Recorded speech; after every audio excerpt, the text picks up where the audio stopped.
is up. On? Everybody can hear me? Awesome. I'm going to walk out in front so that I can actually see you and interact with you rather than being stuck behind here.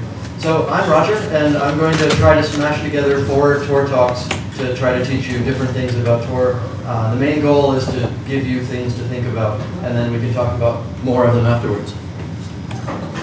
Okay, so what is Tor? Tor is it's a program that you can use to be safer on the internet. Tor is a community of volunteers and developers and researchers around the world. Tor is a US nonprofit. There are a bunch of things that Tor is. One of the fascinating things about Tor is the variety of people around the world who are working on it. Basically, every city that I go to has a grad student writing a research paper about Tor. So every university is like, oh hey, you've got to come talk about Tor because we've got a professor with a grant on something related.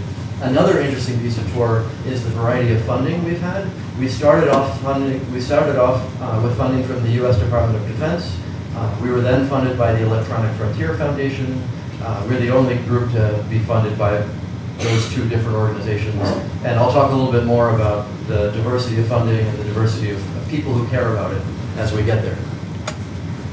Okay, and there are some number of users. It's an anonymity system, so it's a bit hard to tell how many users we have for sure, but somewhere between 2 million and 20 million people are using Tor every day. So it's a huge community of people from that perspective. So looking at this from the computer security perspective, the first thing you want to do is what's the scenario, what's your threat model, what are you worried about? So we've got Alice over here, and she's trying to browse the web to some destination Bob. Where can the adversary be? Maybe the adversary is watching Alice's local network. Maybe this is the monopoly Tunisian telecom that watches everybody as they use the internet. Maybe the adversary is at Bob's end. Maybe they're watching WikiLeaks and they want to know who connects to WikiLeaks so they can make a list of those people. Or maybe they are Bob. Maybe it's CNN.com and they want to know who all the users are so they can advertise to them better. Or maybe they're somewhere in the middle. Maybe they're AT&T, which means NSA gets to watch all of that data. So there are a lot of different places on the internet where surveillance or monitoring or attacking can happen. And if the adversary is in all of these places, we're screwed. Nobody knows how to protect against something where the adversary is watching enough different places on the internet. So encryption is good. You should use encryption. But encryption is not the same as privacy or what Tor tries to solve. How many people here know the word metadata? Awesome, okay. That's because there are several reasons why you might. One of them is we had some high-powered military person say, we kill people based on metadata, which is a scary thought, but it taught people the phrase metadata. So it sounds good. So one of the challenges that I find when I'm talking to companies is they say, well, I use a VPN, so I don't need Tor, I'm all set. And you should use encryption. Encryption is good, but even when you're using encryption, somebody watching you gets to learn who you're talking to, when.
is the censorship side of things, where I'm trying to get to BBC and I can't because I'm in a certain country that tries to block that sort of thing. So one of the really important things from Tor's perspective is this diversity of types of users is key for security.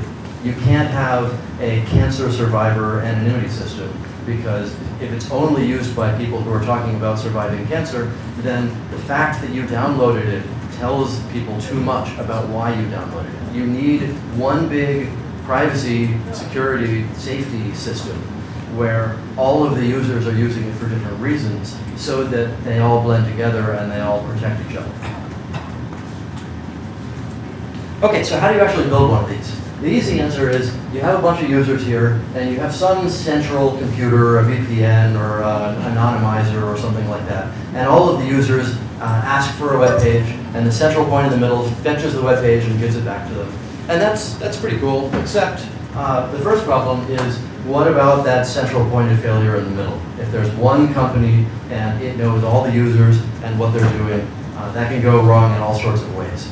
And there's a huge industry of for-profit VPN or anonymizer companies out there. And they say things like, I promise I don't look at any of your traffic. Okay, actually I do look at all of your traffic, but I promise I don't write it down. Okay, actually I do log most of it, but I promise I don't sell it to people. So I want something stronger than that. I want something that's based not on promises about what they could do, where they have the data, they just promise not to screw me.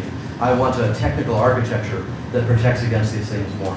So another fun example, I was talking to the CTO of Anonymizer.com years ago, and we were talking about distributed trust and these sorts of things, and he said, I never answer subpoenas. If I ever answered a subpoena, nobody would trust my company ever again, so of course I never answer subpoenas. And then I was doing a talk for the US Department of Justice like 6 months later, and one of them interrupted me and said, why can't you be like Anonymizer? It's easy. We send them a subpoena, they send us an answer, it's easy. Why can't you be like that? So I'm not trying to pick on a particular company here. The problem is the architecture. The problem is they have all the data, and they make promises to you, but there's no way for you to know whether they're screwing you or whether they'll screw you in the future. So the goal of Tor is to distribute the trust. We'll get to that in a bit, because it's actually working. Speaking of censorship. Thank you for your... Let's see what happens when I plug it back. Testing, testing. So far so good? I'll hold it from both sides now. This is the time to blame the government. Yes, which government though? American. Okay. It sells now. Sounds good. So it's worse than that. It's not just the central point of failure problem where maybe the company's going to screw you, but you hope they don't. In a lot of these systems, it's one computer in San Diego or Frankfurt or wherever, and it's one cable that goes in, and it's the same cable that comes out. So if I can see the traffic flows going into that central point, and I can see the matching up traffic flows going out, I can say, based on traffic timing and volume, this flow coming in matches up with that flow going out. So I think this user fetched that page. So even if the VPN provider is somehow magically perfectly honest, it's still a dangerous architecture, because there's a single point on the internet where if you're watching it, you get to learn about all the users and all the things that they do on the system. So the goal of Tor is to separate the trust over multiple relays, so no single relay gets to learn both what you're doing, both where you are and what you're doing. So R1 here gets to see that Alice is using Tor, but he doesn't know what she's doing. And R3 gets to see somebody is going to Bob, but he doesn't know who is going to Bob. And if R1 and R3 collaborate and they get together and they share notes on the data that they have, then things might go bad, because they have enough information to be able to match things up. So the goal of Tor is to have a large enough network of volunteer relays all around the world that the chance that a given attacker is going to be in a position to see the flow coming in and the matching flow and the corresponding flow coming out should be as low as possible. So far so good? Great.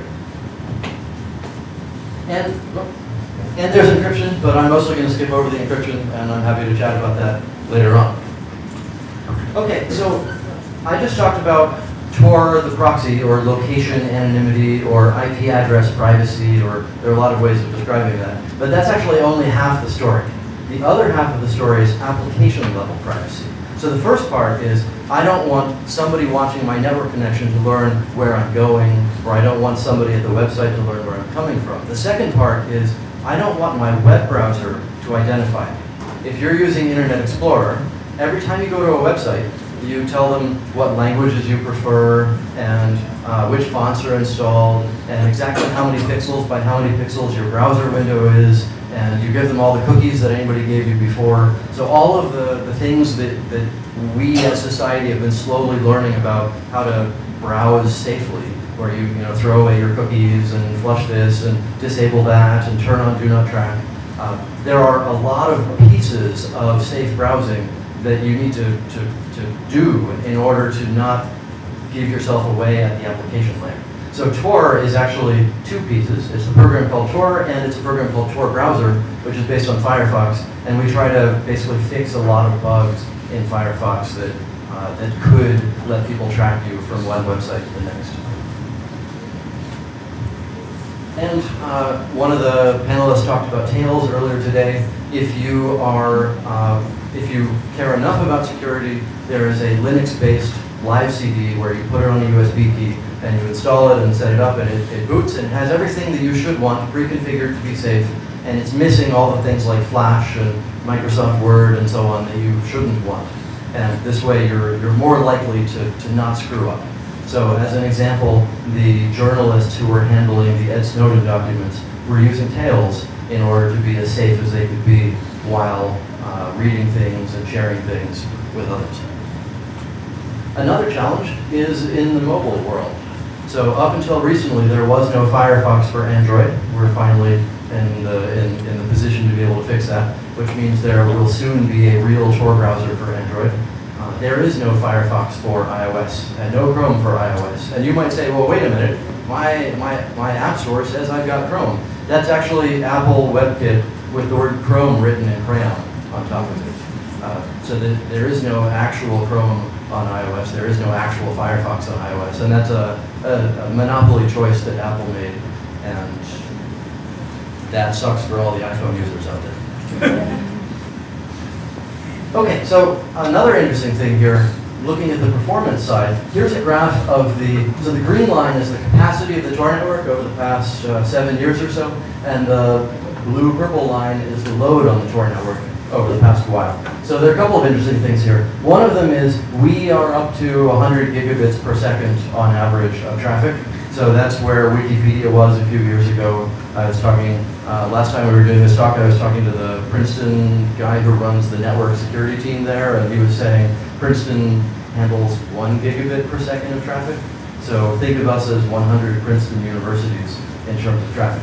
The other exciting thing is looking at the difference between these two lines. Because over here, when they're very close together, Tor was quite slow because we were completely overloaded in terms of the volunteer relays who were trying to help out. And as those two lines separate, Tor becomes more and more fun to actually use. Okay, so I talked a little bit about safety and diversity and things like that.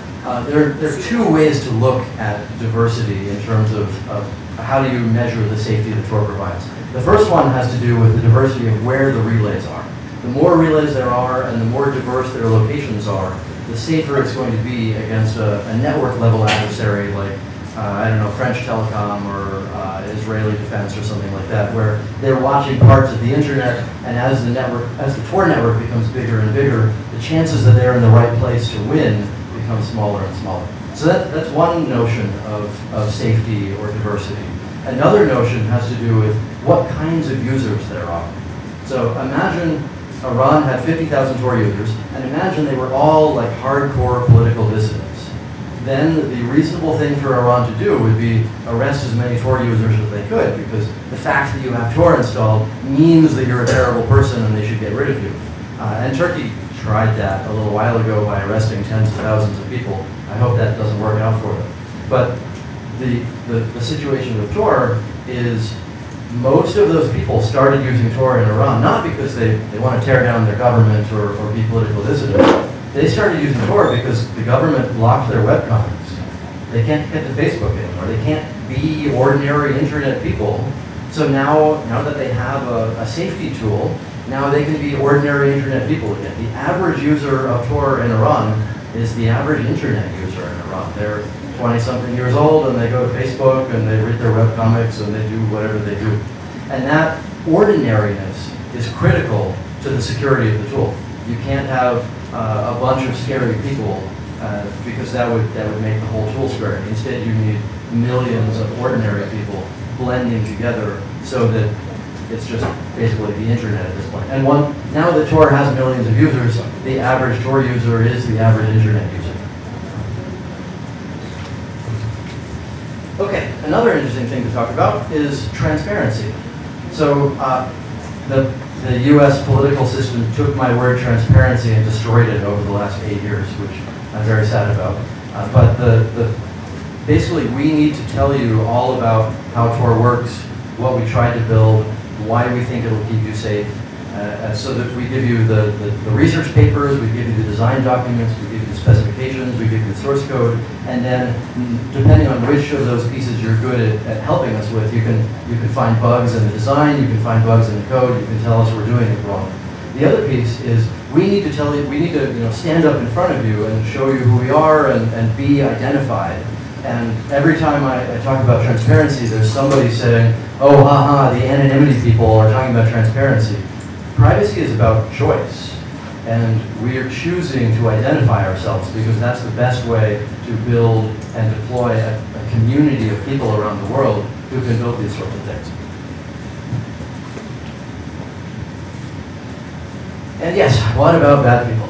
There are bad people on the internet. Some of them use Tor.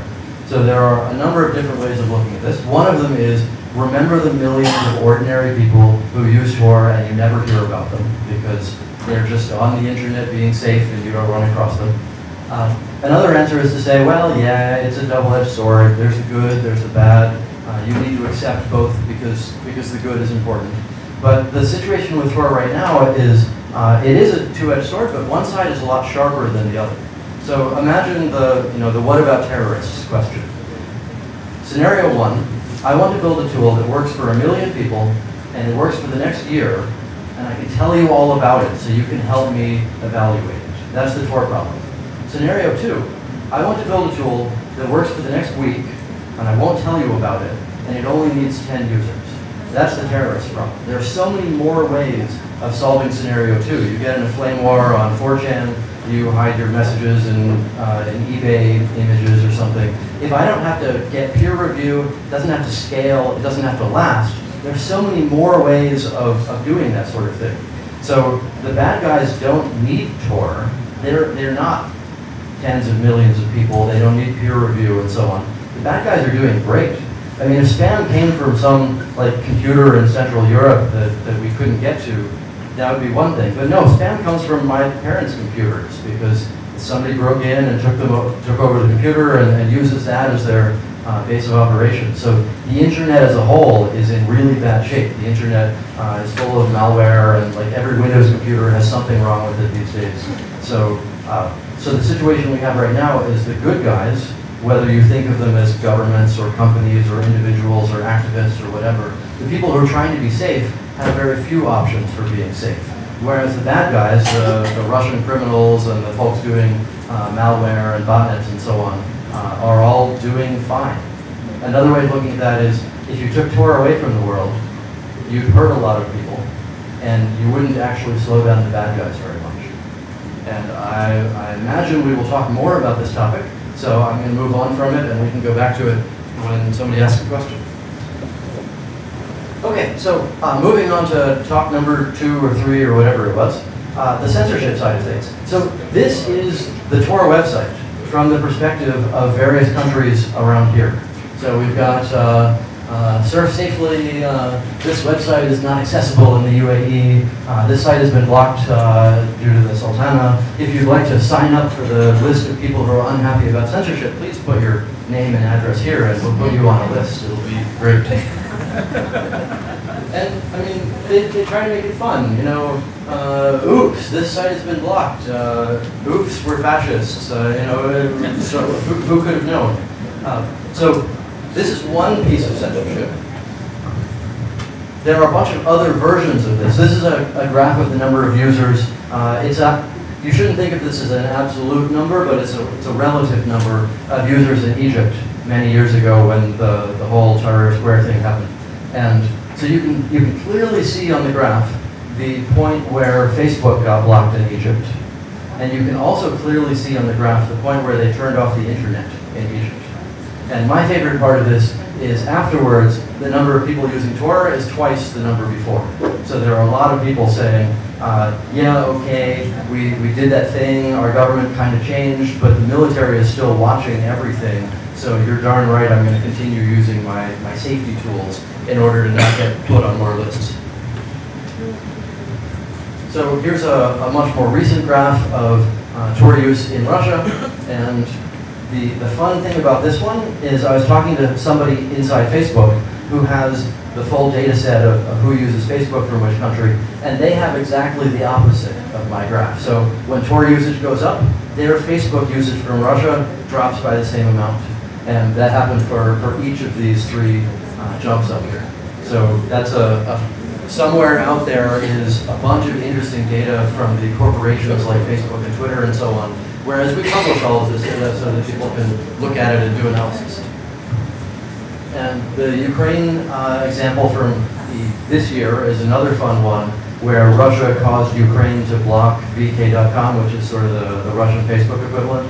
And it turns out that one of the major browser vendors in Russia runs the browser and they run VK.com, so they embedded Tor in their browser. And the next time people updated, hundreds of thousands of people just became Tor users. And they didn't even know they were using Tor. They embedded Tor, and the browser only used it for the following like 12 URLs that were censored that browser vendor cared about. So if you were going to the 12 URLs, you went through Tor. If you were not, you went there directly. So something like 500,000 people were using Tor in Ukraine and probably had never heard of Tor. Okay, so thinking more about the censorship side, we saw a couple of examples. We saw the intercept the website and block it. We saw the turn off the internet in the whole country. So we knew that eventually countries would start trying to block connections into the Tor network, because we give you the list of all the list of all the volunteer relays. There are about 7,000 of them. So right now you can pull down the list of the entire Tor network and block connections to all of those IP addresses. And we knew it would happen eventually. So the plan that we had in mind for that was what we call Breech Relays. The idea is you turn a bunch of users, ordinary people saying, I'm a Tor user, and they click a little button saying, I want to become a bridge. I want to help out so that people can route through me into the Tor network. And that way we change the arms race from how do we publish 7,000 public IP addresses without letting China learn them?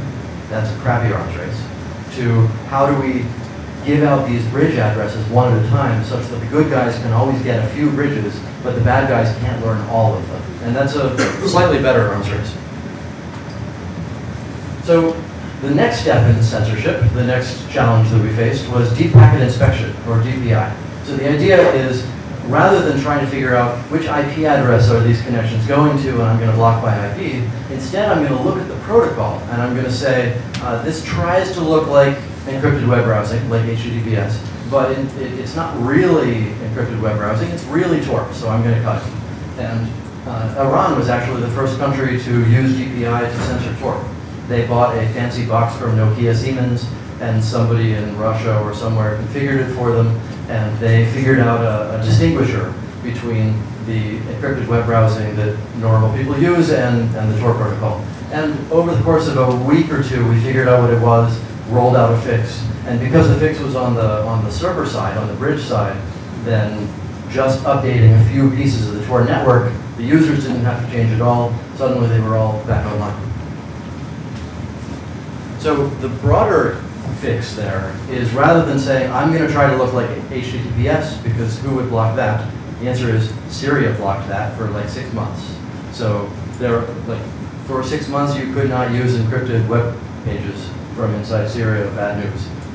The better fix is what we call pluggable transports. And the idea is you leave the privacy, anonymity, security, safety to Tor, and then you add a modular thing on the front that transforms the Tor traffic into something else, so that it looks like Skype video, or it looks like normal HTTP, or it looks like whatever protocol you think the DPI engine is going to be willing to let through. And there are a bunch of different examples of these. Here are some, basically there was an explosion of research papers in the computer security academia world where people were designing different approaches to make things that look like they would blend in. And one of the most promising ones that's upcoming is based on WebRTC, which is what Google Hangouts uses. And basically, people can volunteer their browsers from within their browser to Google Hangout with the censored user and with the Tor network and glue them together. And at that point, the censor's job would be either to block WebRTC, so they turn off Google Hangouts for their country, or they have to identify all of the IP addresses of browsers in the internet who are willing to be proxies for people. And that would be a quickly changing, hopefully large set of addresses for them to block. Okay, how many people here know the phrase blue coat? One hand, two hands, very few hands. Man, you'd think that around here more people would know it. So there's this company in Sunnyvale, California called Blue Coat, and they provide censorship, surveillance, oppression technologies. Mostly they sell them to Boeing and other large corporations, but they also operate the surveillance and censorship infrastructure in Syria. And for the lawyers in the audience, especially the ones who know US law, you might be saying, but wait a minute, isn't there a law in the US about having US stuff end up in Syria? We don't seem to be enforcing that one. So the way that the internet discovered this was there was a misconfigured FTP server somewhere in Syria that had a bunch of Blue Coat logs publicly available. It was billions of lines of this IP address, tried to fetch this web page, and it was allowed or denied. So it was like the entire browsing history of that piece of Syria was publicly available as to whether it got censored or not censored. And so the people who found this are like, hey Blue Coat, why are you running the surveillance censorship infrastructure for Syria? And then Blue Coat said, oh, no, you must be mistaken. And then they said, well, the top line of the log file says Blue Coat version 1.6, why would it say that? And then Blue Coat said, well, I guess we must have sold them to Dubai, and we couldn't be held responsible for what happened after that. I guess they resold them or something. But don't worry, we've turned off all the auto updates so that we're not actually helping to operate these things anymore. And then the folks from Anonymous logged into the server in Syria and got the serial number, and then logged into Blue Coat's auto update service, and they were offered an update. So basically Blue Coat lied at every step of that. And I don't want to pick too much on Blue Coat, though they're still running the infrastructure in Syria, so I do want to pick on them some.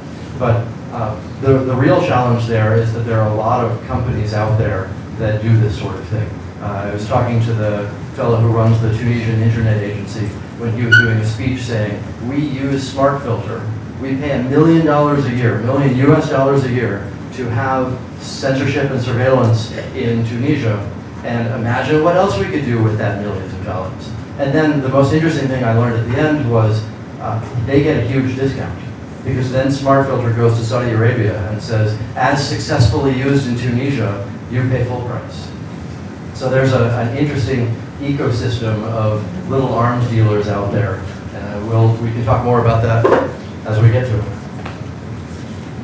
Which leads me to, so I went to a conference a couple of years ago at the German Foreign Ministry where they were trying to figure out, should Germany and Europe sanction Western companies whose stuff ends up, like in the Blue Coat case, if there's an Italian company and they write some software and then somebody in Ethiopia uses it to kill people, should they have stopped that somewhere along the way? How do you choose these things? And on the one hand, every time politicians try to draw a line, my stuff ends up on the wrong side of the line. So I definitely don't want them to start saying this class of technology is bad news, should be regulated. One of the interesting proposals from a Privacy International person was, ask them for their brochures, ask them for their advertising brochures, because some of these companies really do have, like, we will let you arrest 100 bloggers per hour using our cool technology. And that's actually what the brochure says. So the prince or whatever picks it up and he's like, oh wow, cool, I wouldn't mind arresting some bloggers, sounds good. So looking at the way that they advertise these things seems like it might be important. Another interesting piece of that, I was talking to a techie from, I think it was Dubai, who worked at a telephone company there, and he was saying, yeah, we use the same telephone and internet infrastructure as everybody else, and in the West you call it lawful intercept, but basically there's a back door in the router, and in the West you're supposed to have judges or something that decide when to plug into the back door in the router, but in UAE we just, I mean, the prince comes along and says, what's that? And they say, oh, that's the lawful intercept, and he says, I am the law, plug it in, start watching people. So there's an interesting trickle-down effect where in America and Europe we say, we'll have this whole infrastructure around deciding when to spy on people, but you have to build the infrastructure into every router in case we want to use it. And then those same routers get used to hurt people around the world. Okay, so Kazakhstan is another less fun story. This is a graph of the number of users in Kazakhstan over the past couple of years, and you can see where they started filtering Tor. And they started filtering Tor using DPI in a similar way to how China was doing it, but it was different. And there was a little blip of bridge users. So right about the time normal Tor got blocked, a lot of people switched to using bridges, but then those started to filter off as well.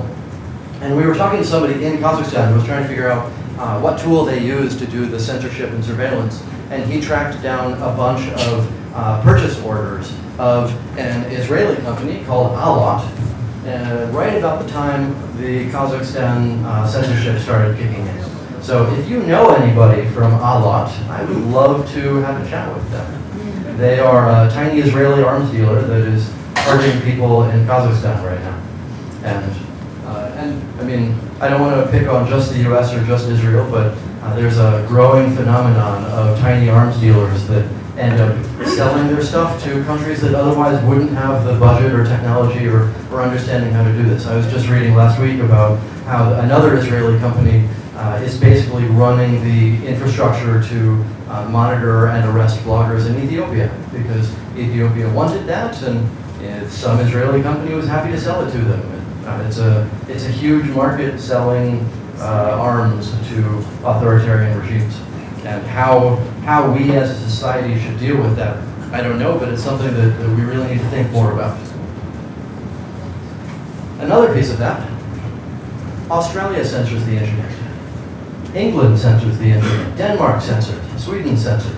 As of a couple of days ago, once the FCC did their thing in America, I don't know what's going to happen in terms of censorship there. So when you're thinking about this from a policy perspective, when the Netherlands government goes to China and says, hey China, you censored the internet, that's an inappropriate thing for a country to do, you should not be doing that. China quite reasonably says, look, we're just keeping our citizens safe, just like everybody else. You censor, we don't call it censor, we're going to call it protecting our citizens. And the fact that it's becoming more pervasive, more broad, more ordinary is really bad news from a policy perspective, because you can't say, you know, countries that censor are bad, countries that don't censor are not bad. So this is the actual official image of the cyber police in China. They're cute. They're fun. Censorship is fun. It's great. Another important piece of this is you might think about Chinese censorship as, they block addresses, they do TPI, they do a bunch of great firewall stuff. But what works even better in China is to just put these cute little cartoon anime characters up every so often. And then when you go to Weibo or whatever, you see them and you're like, oh shit, they are watching me. Okay, I could post about this and it would probably work, but no way am I going to do that. So the self-censorship by the people and on the content providers is another piece of censorship that's really important. It's not just about blocking things on the internet. Wikipedia, so when did I start? How am I doing? You have 20 minutes. 20 minutes, okay. I'm going to mostly skip over this one, happy to chat about it afterwards. But the important topic to think about is, before I was talking about censorship of the Tor network, meaning I can't reach the Tor network from the local guest wireless here without using a pluggable transport. The Wikipedia side, destinations like Wikipedia might say to themselves, I'm scared of users who don't identify themselves, or I'm scared of everybody who, they might turn out to be a troll, they won't log in, I'm going to try to block those connections. So Wikipedia is stuck with a blacklist of literally millions of IP addresses of every place in the world somebody has been a jerk to Wikipedia. And that's a challenge that we, the community, also need to wrestle with. Okay, so talk number 4 or 5 or whatever it is. The interesting stuff that Ed Snowden brought out. For all those who might have clearances of various sorts, I'm not actually going to show you classified documents here. Sorry, or you're welcome, depending. But one of the really interesting documents was called Tor Stinks. It was written by either NSA or GCHQ, I'm not sure which. And the summary is they spend a while trying to figure out how to break Tor, and they couldn't break it. They were able to attack a few users here and there, but they wanted to have a broad way of attacking things, and they did not come up with one, at least as of June 2012. And the meeting was called Remation 2, which makes you wonder, when was Remation 1? I think it was June of 2007. And I heard from another NSA person that they had a third meeting about Tor in between 2012 and now. So, hard to say. But one of the exciting things was this particular picture that went all over the media everywhere. And you can see the cute little Tor sticker up there. So there were a lot of journalists contacting us saying, what is this Tor thing? I assume Ed wrote it, or Ed is one of the main developers or something of it, because I've never heard of it and now I have, so he must have written it. So getting to educate journalists was exciting. The other fun part of that, there's a quote towards the end of the Tor Stinks document where it's saying, Tor is still the king of high secure, low latency, internet anonymity. There are no contenders to the throne. So one of the fun parts of this, I actually did a talk at NSA back in 2007. And you can read the notes that NSA took about my talk because they're published in the Washington Post. Because when Ed left, he took as many Tor things as he could, including the notes that they took from my talk, which the Washington Post people published. That same year, I did a talk for GCHQ, which nobody has walked away with their notes. Maybe they didn't take notes, maybe they're better at securing them. But with so I happened to be in England for the Privacy Enhancing Technologies Symposium, and I met somebody who wanted me to go to Cheltenham and do a Tor talk, and I was thinking, sounds good, maybe I'll learn something about them. Then I was thinking, what sort of talk can I do for GCHQ where I don't give them anything useful? I want to be, not too rude. I want to do a Tor talk, but I also don't want to talk about something that is directly in the arms race back and forth. So I was thinking, let's talk about the censorship arms race. Let's talk about the China thing, because I mean that's fun, it's interesting, but it's clearly not what they do. They don't do censorship. They do surveillance and monitoring and so on. It turns out that the DPI arms race around censorship and the DPI arms race around surveillance are basically the same arms race. So, oops. I went to GCHQ and did a talk about looking for Tor traffic on the internet and identifying Tor users and so on. And I mean, we're, yay transparency. It wasn't so bad because we try to publish everything. But there's an interesting lesson there about how these things are more interrelated than you might think. So I'm going to skip over the details of a proposal and move to the endpoint, which is a lot of the pluggable transports that I talked about earlier. Their goal is to let you get around censorship, meaning there's some DPI for protocol, or there's something that blocks you. And the goal of the pluggable transport is to turn you into a thing that doesn't get blocked. And in the surveillance world, it's the same deal, except there's no feedback loop. There's no, I tried it and it didn't work, so I changed it and then it did work, and back and forth. There's just, I tried to use the internet and it worked. I wonder if they're watching me. I wonder if the surveillance is hitting me. So the censorship arms race is crappy because China spends billions of dollars on paying people to do censorship, and we are a much smaller organization than that. But the surveillance arms race is extra crappy because there's no way to know whether it's working. I mean, we need a new ed to walk out every week or something with a new set of documents in order to know what they're able to watch at this point. And it's worse than that because the internet is a lot more centralized than you might imagine. You can make gestures like, bouncing around on the Tor network, but really there are, 5 cables over the Atlantic, and there's 1 cable from Israel to wherever. And if you're watching that, then you get to see a lot more of the internet than you might, than we might have imagined based on a more theoretical analysis. Okay, so talk number 6 or whatever it is at this point is the dark web. I promised you that I would get to some dark web stuff. So I talked so far about I want to use Tor to get to a website safely.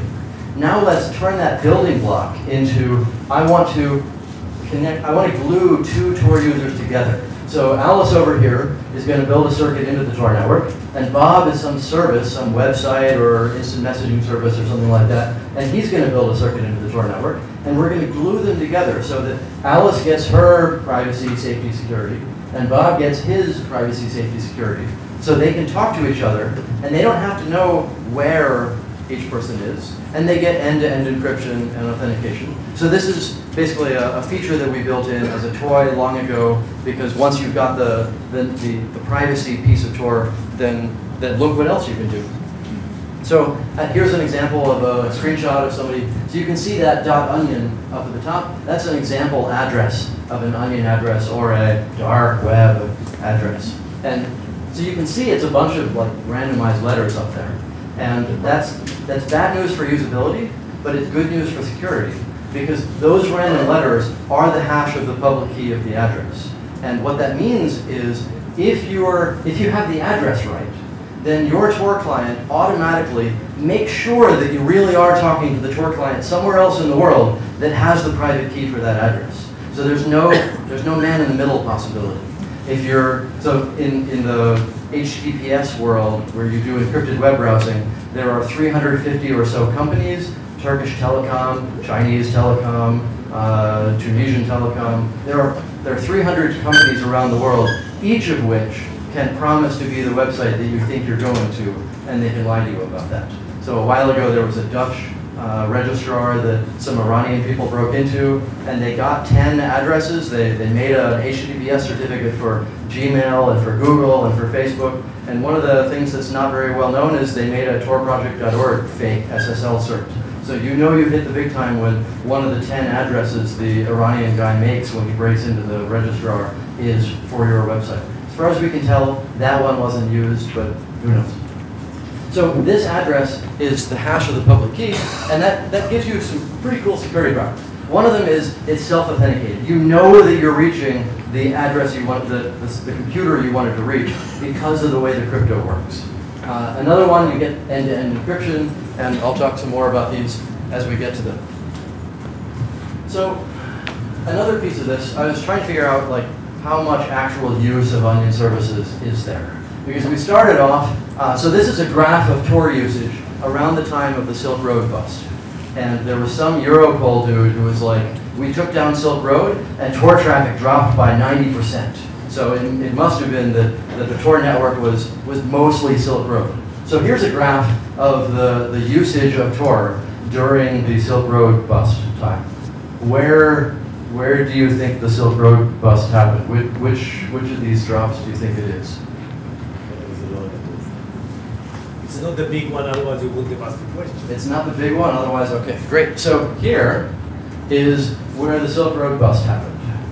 I see basically no change at all. So, yes? If you check the message, it's not megabytes. You measure traffic, but if somebody passes big stuff, it might hide. So it might be a bit misleading. We'll get back to that one. Yes? So I definitely don't want to say there were no users of Silk Road. Instead, I want to say, gosh, look at all this usage of Tor. Approximately none of which was Silk Road. So then we were thinking, let's actually instrument the Tor relays to collect how much traffic has to do with Onion services at all, because it looked like it was about 0. So, I mean, how much is it actually? So here's a graph of load on the Tor network that has to do with onion services over the past couple of years. And it's 1 gigabit per second or something on average. And it's a bit complicated to do the math to figure out what fraction that is, but in a nutshell, a little over 3% of Tor traffic has to do with onion services at all. So it's not zero. I don't want to say that the dark web doesn't exist, but it is a tiny, tiny fraction of the Tor network overall. Most people who use Tor are using it to go to ordinary websites like Facebook or Twitter or something like that. And I guess another piece of that, well, we can get to more implications of that as we get to it. So another conclusion there is, I have to put the iceberg slide in, otherwise somebody else would put the iceberg slide in their talk. So everybody uses it. Everybody uses it, and including me. I was talking to one of the challenges we have is there are a bunch of companies calling themselves threat intelligence companies. And their business model is they go to you and they say, give us $500,000 and we'll tell you if you're on the dark web. And all they need to do is sucker a few companies into giving them money, and now they've got a lot of money to spend on going to sucker more companies. And the dark web has something like 7,000 web pages total. So it's not zero, but it's really not the iceberg happened because of a Time magazine article some years ago where they said the following 3 things. The dark web or deep web, I don't know which one they said, consists of all the web pages in the world that Google can't index.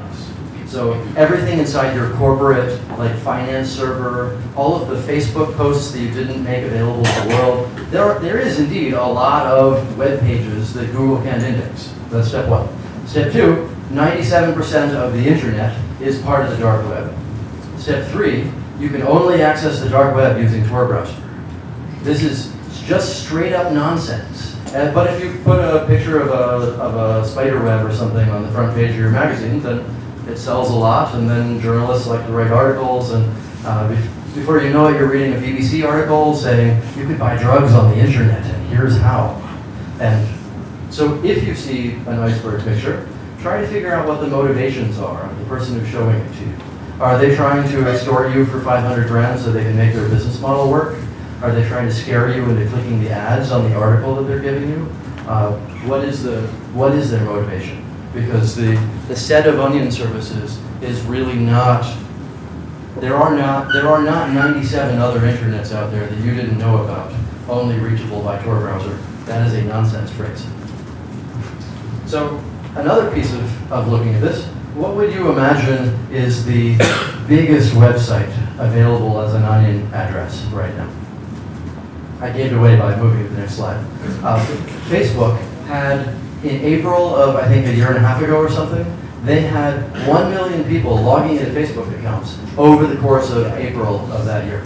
So I don't know how to count to 1 million, that's a lot of people, but let's say they have 1 billion accounts. That's 1 in 1,000 Facebook users logged in over Tor last April. That's huge. That's an actual fraction of Facebook users were using Tor to reach Facebook. And some of them were using it because it was censored, Turkey or something like that. But so why did Facebook add an onion address? Why don't they just have facebook.com? And the simple answer is they wanted to give their users choice about what security properties they could get when they're going to the website. You can use HTTP, facebook.com, and it'll be unencrypted, unauthenticated, somebody will spy on it, they'll watch you log in. You can use HTTPS, and more stuff is protected, but the metadata is still available. Or you can use the onion address, and now you've got end-to-end authentication, end-to-end encryption, all these cool security properties are built in, and it's the same website. It's the same computer called facebook.com. You're just reaching it through HTTP, or through HTTPS, or through onion. It's not, there is no virtual internet out there. It's computers on the real world. I was talking to a researcher a while ago who said, I found a copy of Facebook on the dark web. No, you didn't. You found a computer called Facebook, and you could reach it using certain transports that give you different security properties. And the onion addresses give you better security properties than HTTPS for some situations, which is why sometimes people want to use them. So another piece of that, there are not that many Facebook users using the onion address right now, but in the Facebook mobile app, they have an address And all they have to do is flip the switch, and suddenly every Facebook mobile user who has Tor browser installed on their Android automatically switches to going through the onion address. And suddenly they actually built this originally because they were worried that Dietrich was going to turn off Facebook, and they wanted to have some easy way for people to switch. And at this point, whenever they want to, they can flip the switch, and many more millions of people will be connecting over the onion address. So what other interesting uses of onion addresses are there in the world? Secure Drop is another fun one. This is basically a whistleblowing platform where you can reach journalists. And Washington Post runs a Secure Drop instance, and not BBC because they're not into security, but New York Times, Guardian, basically 30 major newspapers around the world all run Secure Drop. And it's a service that they run where you can connect to them and say, I have a tip, I have a document, I have something interesting, and basically you have a two-way conversation with the journalist without needing to identify yourself before you even start. Of course the journalist is going to want to do whatever they need to do in order to authenticate your documents or learn about you, but that doesn't mean that the metadata of where I am, where I'm going, who I am, needs to be broadcast to all the intelligence agencies or companies or your employer or whoever might be watching at this point. Another fun example is Ricochet.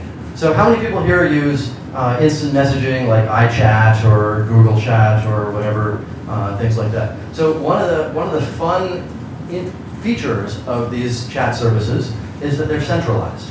There is some computer somewhere at Google or Apple or whatever, and they know who your friends are and when you're talking to your friends. They know when you're online, they know where you're coming from, they get to watch all of that. And that means that if somebody becomes interested in your social network, they go to Apple, they either subpoena them or they break in or they become an Apple employee, insider, however they want to attack it, they get to learn all about who you're talking to.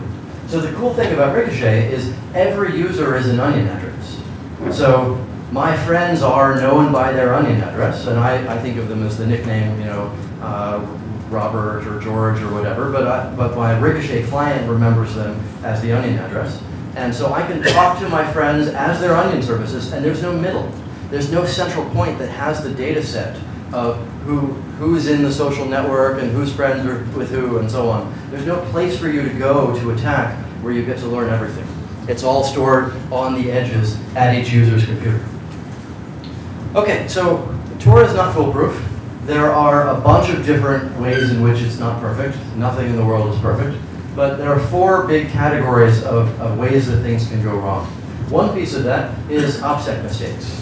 One of my side hobbies is doing talks for law enforcement around the world. I'm actually talking to IDF tomorrow. That should be exciting. And every time I do a talk where there are FBI people there, some FBI person comes up to me after the talk and says, I was trying to bust this guy and I couldn't because he was using Tor. It was really frustrating, but I kept watching, and eventually he logged in from his local wireless router, and then I busted him.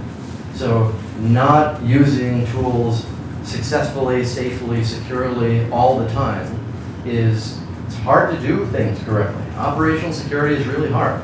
So OPSEC mistakes are a big deal if you're actually trying to stay safe on the internet from real adversaries, whether that's the Tunisian government or the NSA or your company, or we can talk about a lot of different types of adversaries. Another challenge we have is browser metadata fingerprints. So I was talking before about Tor browser and all the bugs that it tries to fix. There are a lot of bugs in browsers. So there's always some new way of tracking and recognizing that it's the same browser you saw before. So we spend a lot of time trying to find what Firefox just added so we can disable it or defang it or turn things like that off. A third problem is browser exploits. Browsers are huge, complicated programs full of vulnerabilities where if you go to the wrong website, they send you an exploit, they break into your computer, and then they do whatever they want to. And in fact, there's a recurring theme where the FBI buys a Firefox exploit and then uses it on people that they're trying to target. So trying to make browsers in general more secure is a really worthwhile thing to do in the world.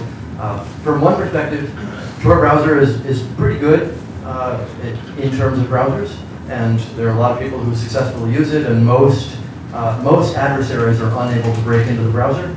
On the flip side, if your adversary thinks that spending $250,000 to buy a Firefox exploit is cheap and a worthwhile thing to do, then we, the internet, are in bad shape because browsers are pieces of shit, and yet we use them to browse the web.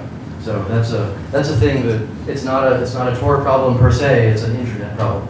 And then the fourth category is the traffic analysis side. Imagine you're a huge intelligence agency and you're able to see a lot of the internet, and you're actually able to see the flow coming into the Tor network and the corresponding flow coming out, and you can match them up. And then we can legitimately wonder how many intelligence agencies are there that can see a lot of the internet.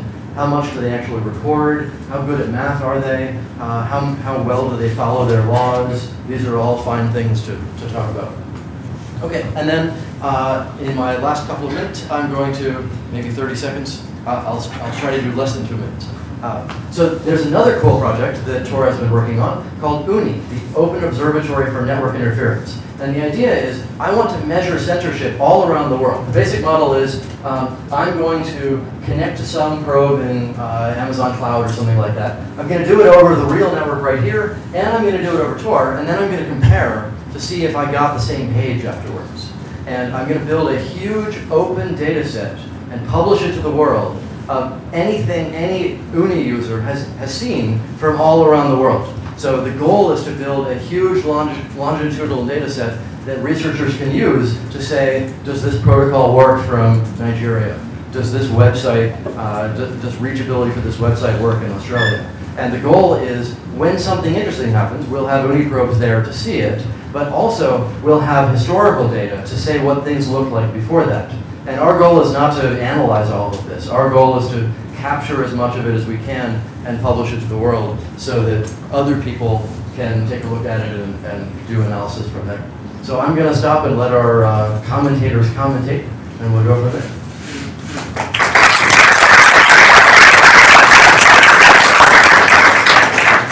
So thank you so much, Porter. I think that was probably the best explanation for I've ever heard, and I will probably use some of it in my classes to explain what Tor is. So I have so many questions I want to ask, but I will not start with them. I will not use my powers as moderator to ask those questions, and I'll quickly move to our wonderful commentators. So our first commentator is Professor Dunkelmann, which is an associate professor here at the Computer Science Department. His research focuses on cryptanalysis, cryptography, security, and privacy, especially in the context of biometric data. Or's work in symmetric key cryptanalysis is so difficult to read your CV, basically. Includes analyzing many ciphers and the introduction of several new cryptanalytic techniques. Or has worked on many of the most widely developed ciphers, such as AES, Kasumi, and IDEA. He has published over 80 publications in international venues, including the best paper awards from FSE 2012 and Crypto 2012. He also served on more than 80 program committees, 5 times as a program chair. He is the general chair of Eurocrypt 2018 and served on several boards and steering committees, e.g. the IACR board.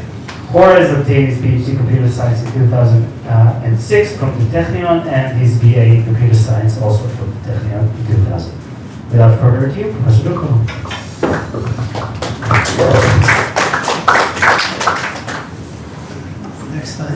Next time, just skip the cryptanalysis. So I'm going to imitate Roger. First of all, thank you for a wonderful talk and a wonderful project. We actually have a small confession to make. You saw earlier pluggable transports. I'm working with Rami. We're sitting and hiding somewhere about a new version of pluggable transports based on DNS. Great. Every city. Yep.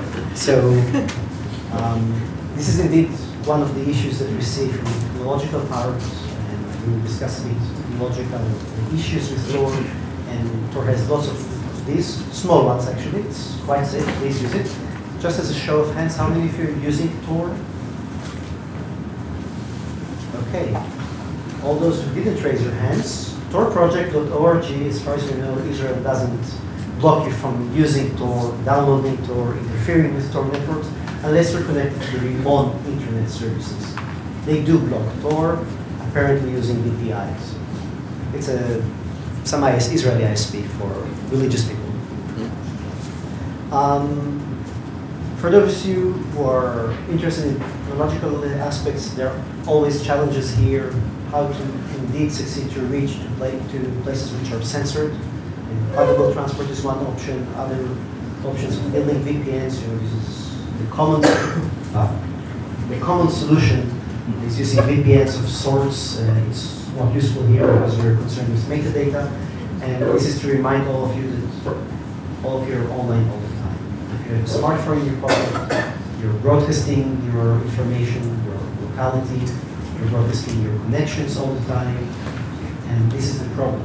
How we copy these sort of technologies also to the regular, everyday life stuff. Those of you who are using Waze, keep on reporting your location to some company which is held by a US company, which might get a subpoena by the NSA. Now, I know most of you don't care about the NSA learning where you've been, and unless you see the movie, I know where have you been in the last summer, or I think that's the name of the movie. You're not too much concerned because, and Roger spoke about it a bit, at the end, only terrorists and only criminals have something to hide, right? How many of you have something to hide and are not criminals nor terrorists? Please raise your hands. How many cheat on the White House? No. This is not, I'm not going to start promoting everybody being always honest everywhere. Not Voltaire, trying to convince everybody that truth is the only solution to everything.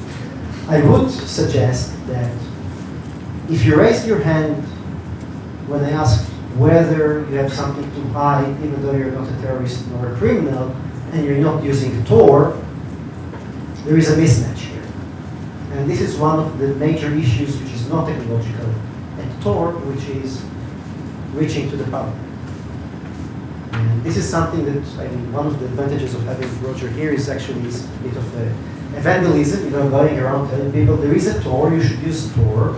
But the thing is that everybody should use Tor, because at the end, anonymity or privacy or censorship resistance or all the good things that Tor gives us, and a bit of the bad things that Tor gives us, relies on the fact that there are many people, many users who are using Tor for legitimate reasons. Because anonymity, and there is a lot of discussions, if you come to any of the center's meetings about the legal aspects of anonymity, there is always the question, when you say anonymity, what do you mean? Is it by the disemboweled definition of anonymity? Is it by this definition of anonymity? At the end, it doesn't matter if it's about blending in a crowd or whether it has to do with the fact that you're allowed to do whatever you want without people observing you continuously. At the end, we want the ability to not be tracked, not to be preyed upon, and we need it. And it doesn't matter, again, whether it's for good or for bad, because most of the time it's for the good. And yes, there's also for the bad. But we saw earlier today discussion about cars.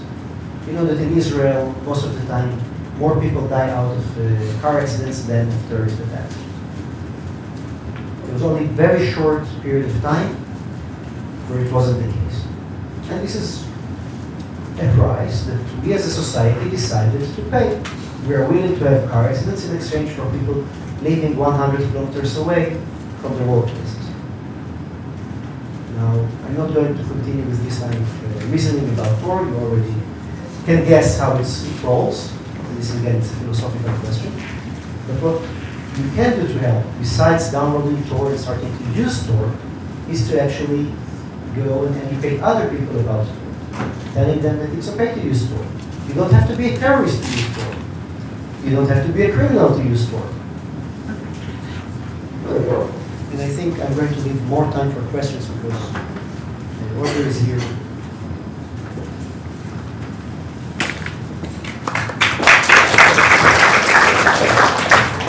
So we're going to have hopefully a lot of time for questions, but before that, we have our second commentator, Professor Niva Elkin-Koren from our law faculty and the co-director of CCLP. go to the man in the middle of the microphone and follow up on what he just said. If you're a student interested in helping with Tor, you have a professor who just said Tor was important. You have a professor who would be happy to help work with you to run a Tor relay at Haifa or Hebrew University or wherever you are. So this was a commercial intervention. Yeah, definitely. Back to our conference. So I have. And we'll be able to monitor the connection together. So I have one answer to one of Roger's questions, 2 comments and 2 questions for you. So the answer is about some of the disturbing technologies that are, I mean, maybe good technologies, but disturbingly making their way into the wrong hands. And how do is there any way we can address these issues? So apparently there is an international convention. There are not many such international conventions, but Wassenaar agreement is actually supposed to deal with this. It addressed the export of dual-use technologies, and one of the interesting questions and the big challenge for the lawyers in the audience is how do we address cyber technologies that sometimes can do good things and sometimes can be turned into a weapon? How can we address these type of technologies under Wassenaar? And I think this is more like a legal challenge rather than a technological challenge, but there is a lot to be done here and requires a lot of innovation among lawyers. Before I turn to the 2 comments and the 2 questions, I'd like to first say something that was supposed, I thought I'd like to state the obvious. And the reason I'd like to make this statement is because after our session during lunch, when we heard about all the bad things that people can do with Tor and the like, I think it's really important to just make the point that this is a remarkable community of developers that are that care about human rights and actually provide an indispensable tool that is important for human rights activists. So we can look at this as a tool for anonymity or for privacy. Mind you, also for the anonymity and privacy of those in the audience that really prefer to keep things private, but it's not a necessity for them. But I think that when we think about this tool as an important tool for whistleblowers, that are actually protecting us from corruption, when we think about this as a tool that enable people in Turkey and in China to report human rights violations, when we think about it as a tool that offer access to information that is blocked, I think that one can actually recognize the importance of it, and especially for those of us who live in liberal democracies and increasingly face threats to the civil rights that we used to take for granted. I think that becomes a major issue, an essential issue, to have this type of technology that can push against government. And I think I can just give an example from Israel is still a liberal democracy, but it is considering some censorship of the internet, similar to countries like Germany and the UK, and increasingly the US. And I think that one of the things that are actually useful in this type of discussion is to say this is not going to be helpful because there are technological ways in order to circumvent that. And so I think that even in this sense, this is really important. Still, I have 2 comments that I'd like to push back on.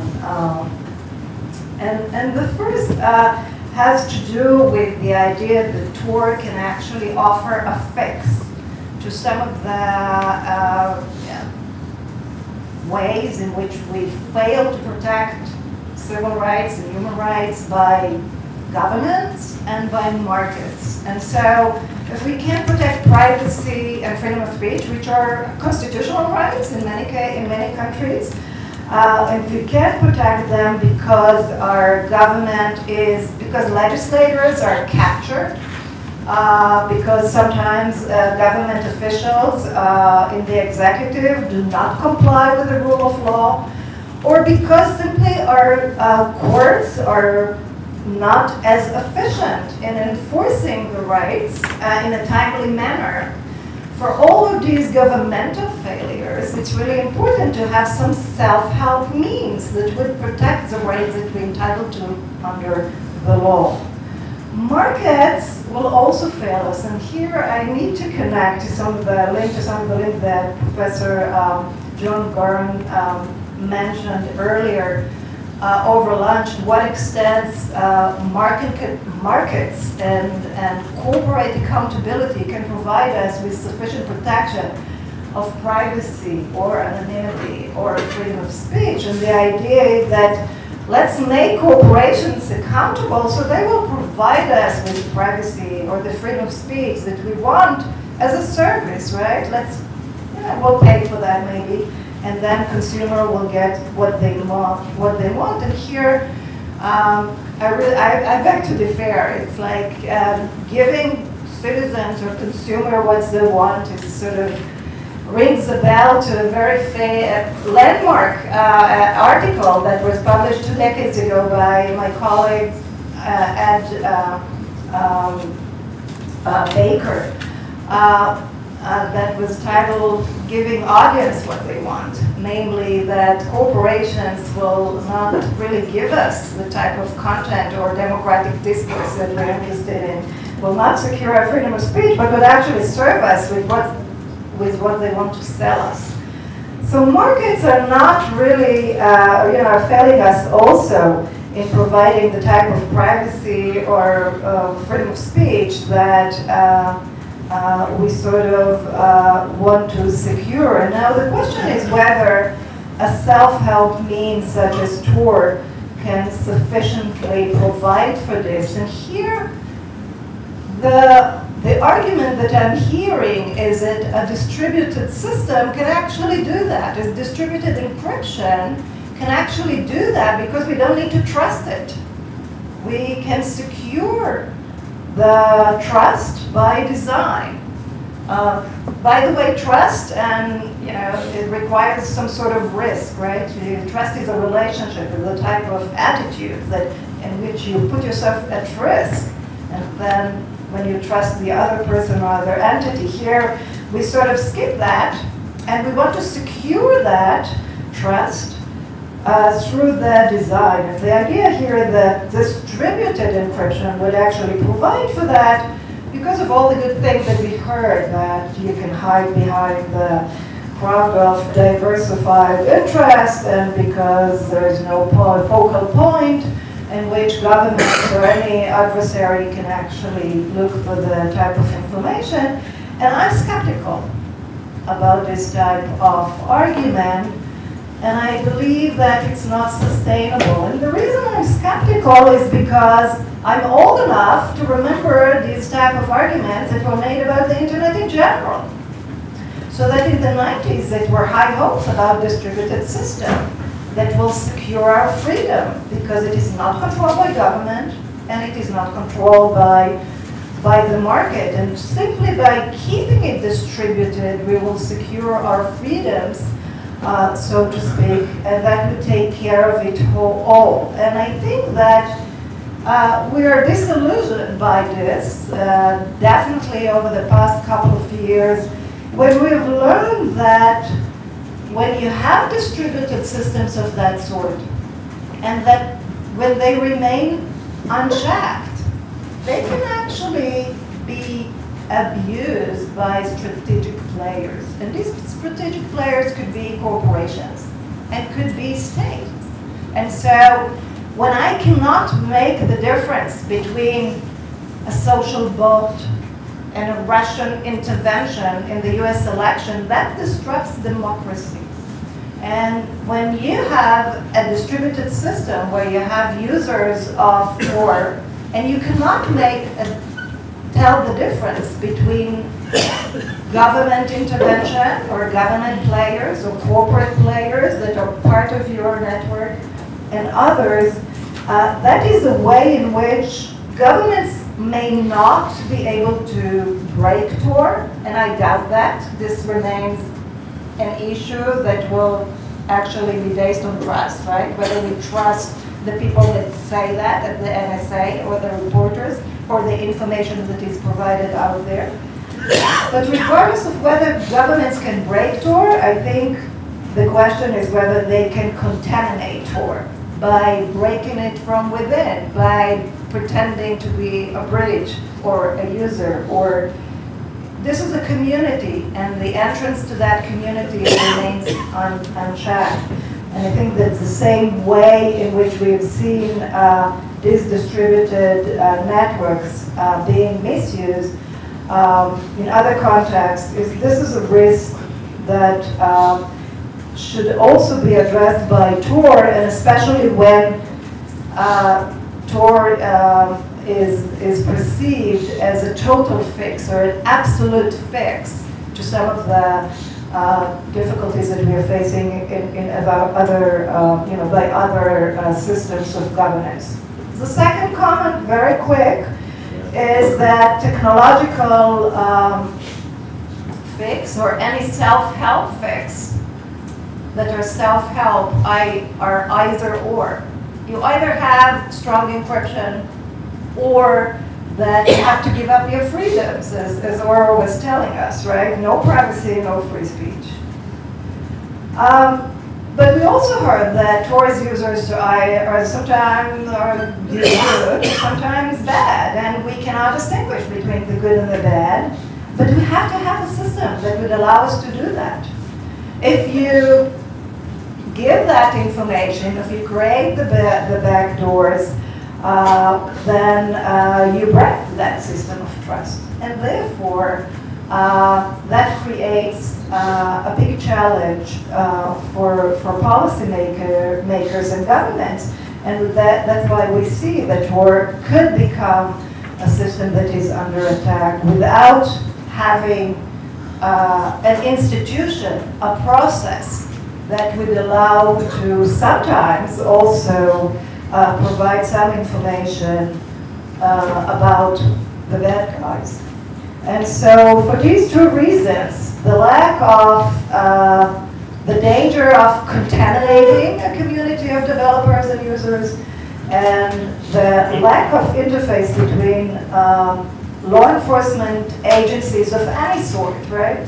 Let's just talk about the very extreme cases of national security. I think the lack of this interface, even as small as we can keep it, I think that this type of fix for government and market failures is not sustainable. So now I have two questions. The first question is whether you can fix it, right? Whether you can create a process that would allow a better interface with law enforcement, in the whatever cases that you think are critical. And then the second is a follow the money question. And that brings me back to trust. So this is a project that was initially funded by the United States government. And so the question is, why should we trust it? Thank you. So we're going to take a couple minutes to answer maybe the comments, and then we can open up for Q&A. That's good. Is the mic still working? Yes. Perfect. Okay, so I'm going to try to answer the comments first, and then I'll answer the questions next, because they're all actually questions as far as I can tell. So one of the, you mentioned ways of circumventing Western libertarian, like Western country censorship, to say, if you try to add censorship to Israel, there are ways around it. This reminded me of an interesting story from a few years ago where the Internet Watch Foundation contacted me. Does anybody know what the Internet Watch Foundation is? A couple of hands, very few. So they're the quasi-censorship nonprofit in England tasked with censoring the internet in England. And they contacted me years ago, and you would think that they would have, I expected them to say, how can you get rid of this horrible Tor thing because it's making our job harder? And actually their question was, how can we make Tor faster? And the reason they were asking that is because they get URLs in from all around the world of bad stuff that they should think about censoring. And they go to those URLs from the Internet Watch Foundation's IP address to try to see if there's bad stuff there. And the bad guys caught on, and now they give them kittens. And so the Internet Watch Foundation needs a censorship circumvention tool, needs an anonymity tool in order to censor their internet. So this is something to think more about. Another thing, Tor is not the solution for all of the problems. And that is totally true. And as we add more problems, whether it's Facebook collecting big data, or intelligence agencies not following their laws, or cell phone towers accidentally revealing all the stuff around them, or Uber running in the background despite you not thinking you're running it.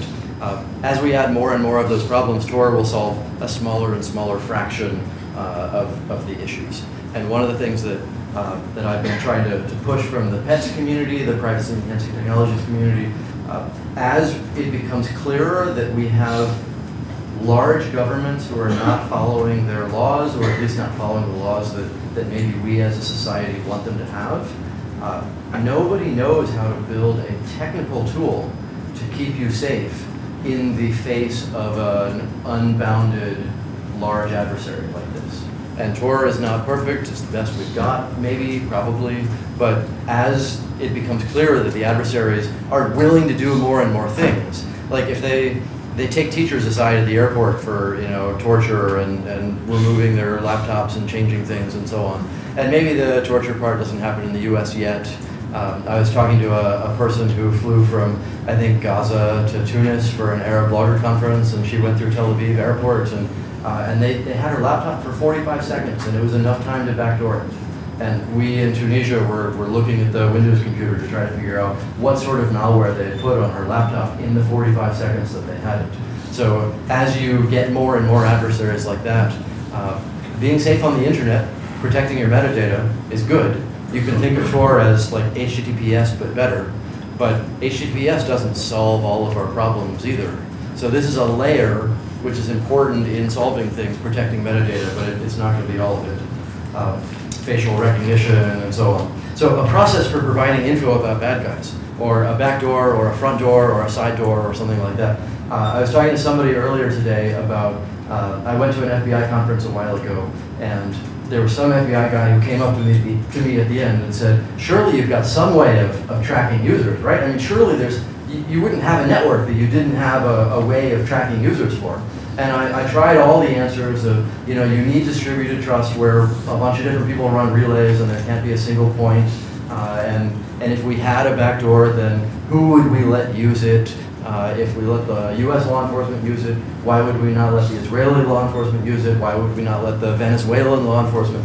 And none of those arguments worked on it. But the one that did work was pointing to 3 FBI people in the audience at that conference and saying, those 3 people told me that they use Tor every day for their job.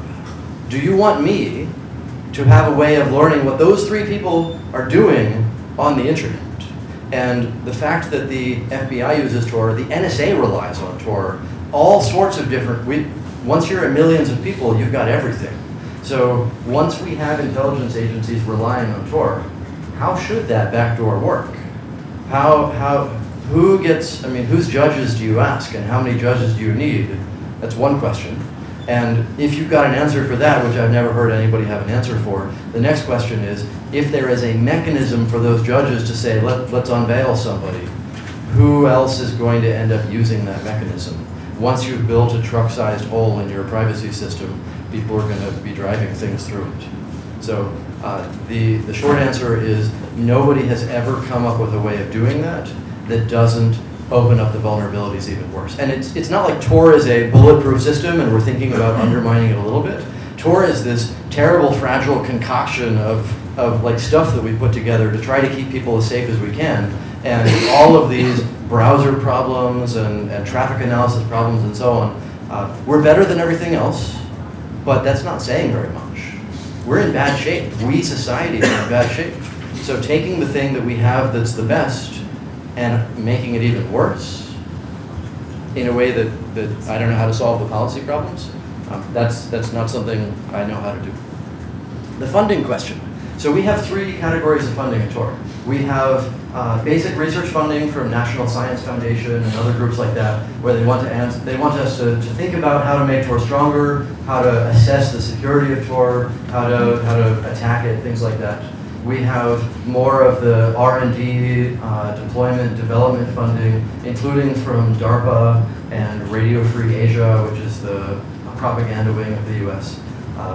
They probably don't like that phrasing, but we're probably still on video, aren't we? Okay, so we've got funding from a variety of R&D sides of organizations, and they want us to actually build a safer tool. It's not the research thing that NSF cares about. They actually want us to make Tor better so that people around the world who need it for various reasons can have a safer tool. And then the third category we have is from groups like the US State Department or CEDA, which is the USAID equivalent in Sweden, and they want us to go teach people how to be safer around the world. So there are a lot of interesting activist organizations out there, and helping them understand the internet and understand how to do threat modeling. And I went to a training long ago of some Vietnamese activists, and I was there with Ethan Zuckerman. It was great. We were telling them, you know, you should use PGP and OTR and Tor, and here are tools you should use to be safer. And they were saying, three of our people got arrested yesterday. What should we do? And it was clear that the theoretical, here are some things that would help you. That's not what they needed. So thinking about all 3 of these layers of how to make Tor better, from the research side, helping professors write better papers, from the development side, actually making the software stronger, and from the deployment, education, and so on. So those are the 3 categories of funding that we have. In terms of how you can trust it, given that the US government has funded it, I wrote it. And there are more people than me who've been working on it since then, but it's not like the US government wrote something called Tor and then they secretly gave it to the rest of the world. It was me. So, and that goes back to the transparency side, where here I am answering all the questions you might have about Tor. And at some point, you have to make a choice. Yes, also it's open source, for sure. But I mean, that's only the first step. Thank you so much. So you can join the panel here, and I'll quickly begin with a few notes or questions maybe, and they are a little bit, some of them are a little bit theoretical, I think, and you can say that you don't know, that's fine. But generally, I just want to address, first of all, just a general argument of the I've got nothing to hide argument in privacy, which Tor asked you. So I generally contest that argument of got nothing to hide from privacy, because first of all, you all have something to hide. If you ever shared a secret in your life, that's something you want to hide. And second of all, it doesn't really talk about the core issues of privacy, because I'm not the first one who said that saying like, I don't have anything to hide and I don't need privacy is basically equivalent to saying, I have nothing important to say, I don't need free speech. And Edward Snowden said it, and a few more people. So I think the privacy issue, and we can relabel it as liberty, and there's a lot of different things. And Roger talked about anonymity and the fact that he talks about privacy for different sectors in different ways. I think that's important. But I have a lot of questions which I will try to avoid the general dark web questions, which I think will be asked here. And if not, I'll ask them. But first of all, I wanted to ask, how is the future? I mean, and not like 100 years from now, but 2 or 5 years from now, in which I can see, and I think we can all see, some sort of movement towards other tools that are more closed platforms like the iOS, like when you cannot use it. And when you use, I don't know, smart assistants like Amazon Echo or Google Home, which you consume your content through them. You don't, I mean, in 5 years from now, we might not use the traditional web browser and have the ability to actually implement a Tor browser or any form of anonymity because of a closed platform. And in order to consume content that way, we might just give up our privacy rights. So how do you see Tor or any equivalent Tor in 5 years platform could integrate in those instances? And that also takes me to the market reaction to Tor. So I think that's so interesting to understand how, for example, Apple works with that and other companies don't. I mean, how do they embrace it? Do you feel any tension with the market, with specific markets against Tor, against the use of Tor in general? And that would relate me to my last question. And then What do you mean by markets? I mean, all the markets. I mean, the markets, sorry, like the big five companies that basically rule the internet and all the controls of the internet. And especially maybe ISPs in the context of something we started to talk about earlier, and I would love to hear your thoughts about it, because you said something about the FCC. So 2 days from now, the FCC will have to decide whether they're going to change their policy on net neutrality, which might have an impact on Tor, and I would love to hear your thoughts on that. And are you trying to engage in any conversations in the Tor community, trying to stop that movement in the US? Okay, so fewer questions. Awesome. We can get on to the audience questions soon. So the closed platform one is interesting because here we are with our desktop thing where we've got a Tor browser for Windows and Mac OS and Linux, and there are people working on a BSD one, but more and more of the world is moving to mobile, and Android is really cool because you can do whatever you want to, but that's part of why it's disappearing, and it's being replaced by people who give us a computing toaster. And why would you think that that's a computer? Because we still own it, we still run it, we still, you're renting the hardware from us, but it's still our device in your pocket. That's going to be a tough one. I was at a conference a while ago where there was somebody trying to argue about how to have a backdoor on the iPhone in a way that would be, safe to use, and he was an Intel guy arguing that you basically you have a part of the iPhone that isn't your part of the iPhone, and it gets to help the authorities decrypt it for you. And I'd like to live in a world where when I buy a computing device, it's mine. But I mean, we were just talking to somebody earlier today who was talking about buying the robot dogs or something from whatever company sells those, and they were hacking their robot dog, and they were getting sued by the robot dog company because it was supposed to only be a robot dog. It wasn't supposed to be whatever they made, but they bought it and it was theirs. It was in front of them. You'd think that it would be their computing device. So I think that's a much broader challenge that we as a society have, which is, are we going to be able to have computers still? Or are the large companies going to lock them down to the point that they still own them? I mean, am I borrowing my computer like I used to rent CDs or DVDs, or do I have a thing that I get to use? And I sure don't want to live in the world where you can't have computers anymore. But you're totally right that if 80% of the people don't have computers anymore, then the 20% who do matter less and less. And then the network neutrality side of things. So from one perspective, network neutrality in Tor is really interesting, because if I'm using Tor to reach Netflix or Amazon or whatever, you can't figure out where I'm going.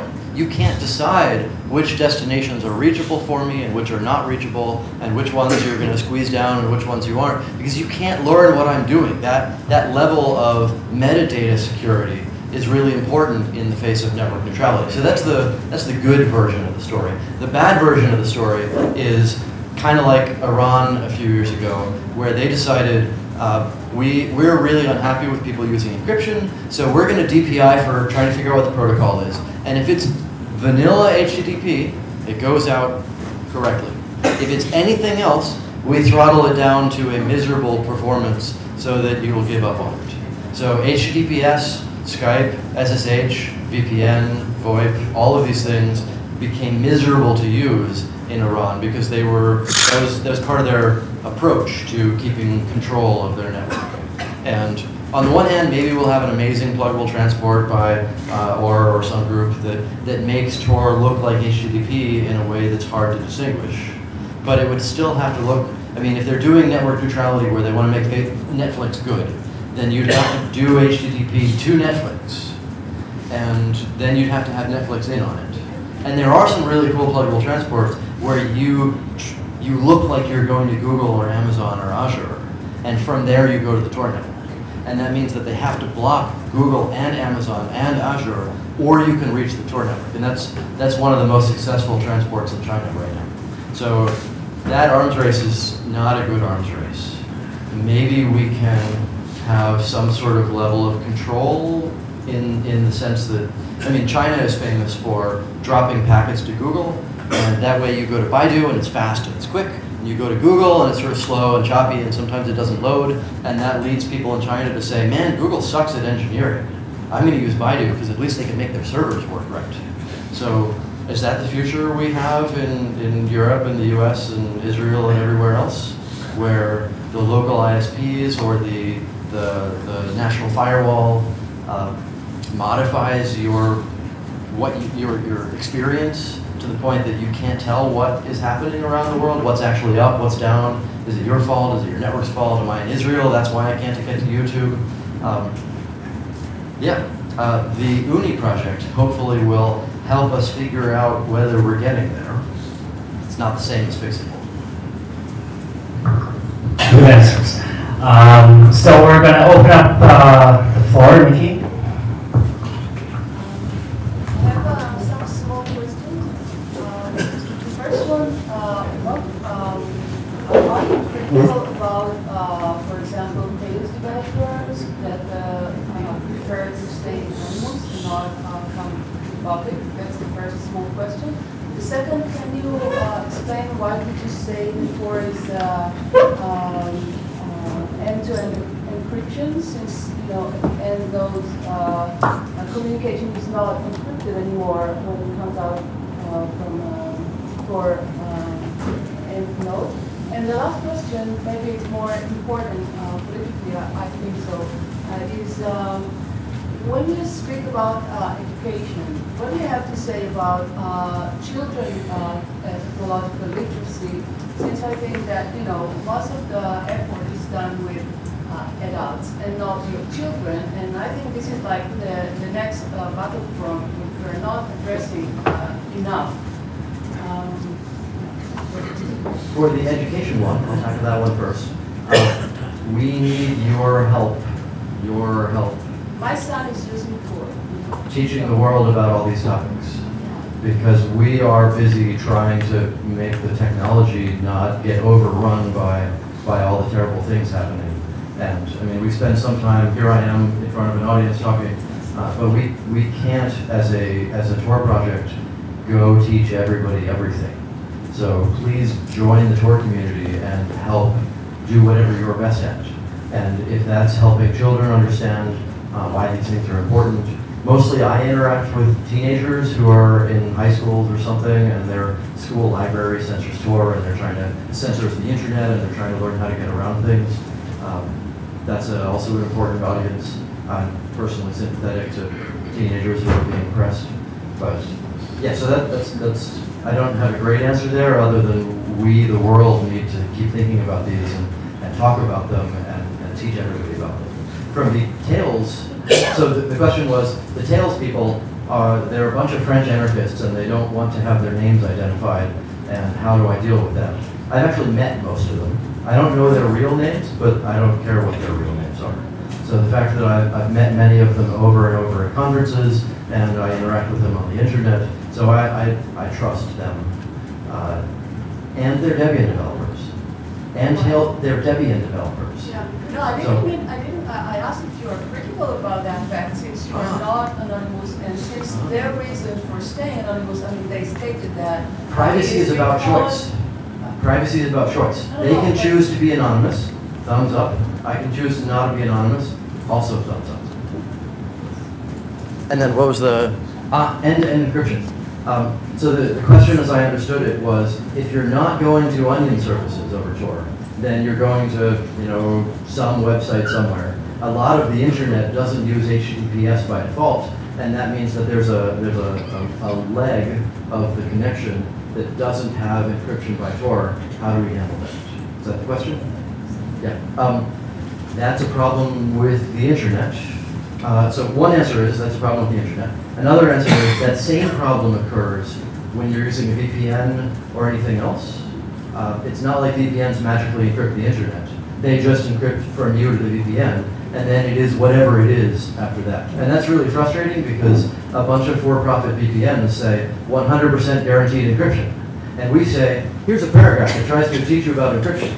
And then a lot of people do the one that promises they'll be safe, even though it's a lie.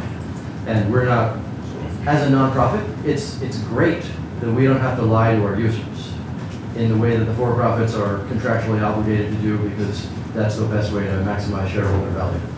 So, yeah, a third answer is more and more websites are supporting encryption, HTTPS, especially with Let's Encrypt. One of the, I didn't mention this in the talk, so how many people here know about Let's Encrypt? One hand, two hands, a few, okay. So there's this project by a consortium of organizations who are creating HTTPS certificates for free in an easy-to-use automated way. So you install a little program, you hook it up to your web server, and now your web server has HTTPS, and it keeps itself automatically updated and so on, and it's free and automated and simple, and now you don't have to pay the extortion money to the certificate authority people who really weren't doing anything for you anyway except collecting $15 a year for doing nothing for you. So the goal is to actually make the whole web able to be encrypted easily. So that's step one. They're doing that now. Step two, as part of Let's Encrypt, we're not quite there. There are some policy reasons why not. But the future is, as part of Let's Encrypt, you get an onion address automatically generated when you generate your SSL certificate. And the SSL certificate names your normal address and your onion address, cross-signed and so on. So now every website that uses Let's Encrypt automatically has an onion version, and then users get to choose how they're going to get there. Is there, who's controlling the mic? He's controlling. Thank you. You mentioned several sentences in your speech. Let me quote and then ask the question.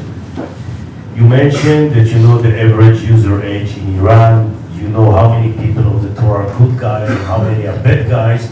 You know how many people are signing from Egypt. How do you know all this data? Awesome. Great question. Okay, because this is kind of counterintuitive with distributed relays and everything, and you say it is pretty much confidence. What is your source? It looks like a contradiction, because here we have a privacy tool, and yet we have statistics about it. One of the interesting research projects we've been working on as part of the National Science Foundation things is how can we safely gather aggregated statistics in a way that doesn't put anybody at risk, but also learns useful global answers. And before I follow up with that, I don't know, I look at their faces and yeah, there are solutions. You know, in Israel they would say, raise your voice, you've got a cool case.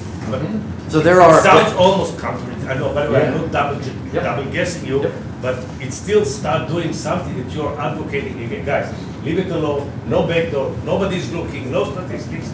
And suddenly NSF is funding some safe way to collect. So let me answer the simple one that doesn't involve any crypto or weird stuff like that. Remember the 3-hop circuit. You've got R1, R2, R3. R1 knows that you're using Tor, but they don't know what you're doing. Yeah. But they know that you're an agent. So that first. So you are connected to all the relays and you get this information of who is first contacting the first step. Each distributed relay. Each relay keeps track of where it's seen connections from, and once a day it publishes an aggregate of the daily counts with some noise added for each country that it's seen connections from. And it doesn't, that relay can't know what those users are doing. Yeah, that's clear. All it knows is where it has seen users attempt to connect from. And so the question is, how do we balance the usefulness of having these cool graphs and being able to talk about countries and usage going up and so on? How do we balance the usefulness of that with the scariness of each relay revealing some information about where its users are coming from?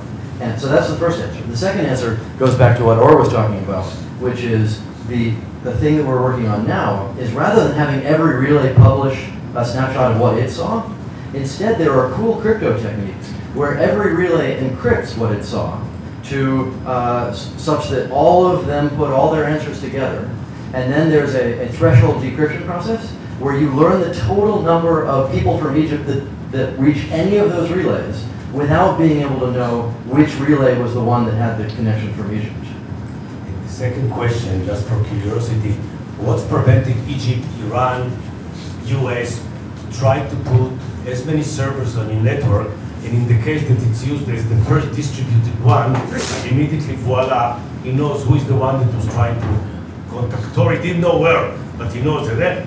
He goes and he arrests 50 people, so the rest will learn that Big Brother is watching you. You know, if there'll be enough time, one of the time you'll fall into this server and we'll catch you. What's preventing it, or how do you prevent it? Let me answer the second part first, and then remind me about the first part after that. So the second part was, what about bad countries, bad situations that basically the algorithm is you round up a couple Tor users, you publicly kill them, you keep doing it until nobody's willing to use Tor anymore. And every time I do a talk to computer scientists, there's somebody saying, here's my algorithm for blocking Tor. I'm gonna, repeat this process until nobody's willing to use it anymore. So one answer to that is that would work if they were all political dissidents. If they were all political dissidents, if they were all actually like scary people to the state, then getting rid of each of them would be a valid algorithm. But the fact that many people even in Iran and so on, they're ordinary people. So essentially it comes down to, let's round up 20-year-olds and kill them until people stop using Tor. And actually Iran tried that for a while and it didn't go great for them. So that it turns into a societal challenge. But the fact that the average user is an ordinary person is the protection, is the safety. They're not willing to do that. China is not willing to just start killing random people. It's enough that you'll arrest him for the year and the rest of the year. Yeah, China's not willing to start arresting random people. They don't have that level of authoritarianism going on. There's a delicate balance where... But then we start building a database, and I think the database is one who's using this kind of software.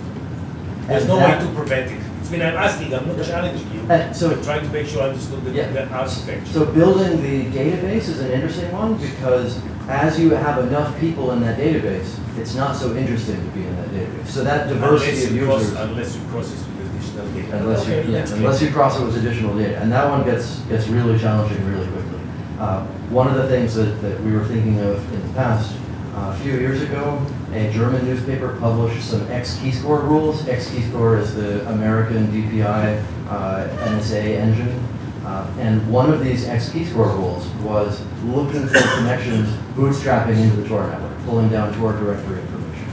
And so on the one hand, you might say, holy shit, they have a rule for enumerating Tor users. So I'm going to not use Tor, and then I'll be safer because they won't be looking at me. And if there were a very few Tor users in the world, that would be a legitimate conclusion. Imagine on the other side, imagine somebody coming to you and saying, I heard that if you use HTTPS, then they watch you more carefully. So here's my trick. I'm never going to use encryption, and then I'll be safer because then they won't be watching me. That's crazy talk. That whoever said that would be, you'd laugh them off. So somehow we have to get from here to there. We have to get to the point where it is so common to be securing your metadata that doing it is normal. And of course you end up in the list, but everybody's in the list, so there's no problem. And do we end up in the good world where a lot of people are doing it, so it's okay to do it? Or do we end up in the bad world where people are scared and not enough people are doing it, so it is indeed scary to do it? The first question was, how do you know who's a bad guy, who's a good guy? You know who is going inside, but you don't know who is going outside of where he's going, so how do you categorize them as good or bad? Yes. Long ago, if you wanted to run a relay in the Tor network, you had to send me an email and say, hey Roger, I'm that guy you met at the conference, here's my relay information. And then I would manually approve that and I would add you to the network. That scaled even less well than I thought it would. And especially because diversity has to do with where in the world the relays are. When I started getting mail from people in Brazil and Russia and Australia and South Africa, I have to say yes. Otherwise my Tor network is Harvard, MIT, Brown, Princeton, and it's a pretty easy adversary to watch the northeast of the US. So because we need diversity, we need relays from all over, and that means that I can't know all of them. Now, I do know something like half of the relays personally, because I've met the people who run them, half of them not by total number, but by capacity, by bandwidth. There are not too many people who run quite a few of the fast relays. There are actually a bunch of nonprofits, especially in Europe. There's one in Luxembourg, one in Sweden, one in the Netherlands, one in France. And they're nonprofits who gather together people who want to run fast relays, and then they can deal with the liability issues and the fact that there's a company in front of them. So we know those nonprofit organizations. So we know quite a few of the people who are running the network, but we do not know all of them. And the only real fix is to grow the network so much that adding a few relays, you can't do that much damage. I don't have any better answers. So we don't have a lot of time left, so we'll have a few short questions, and we'll start with the duo over there.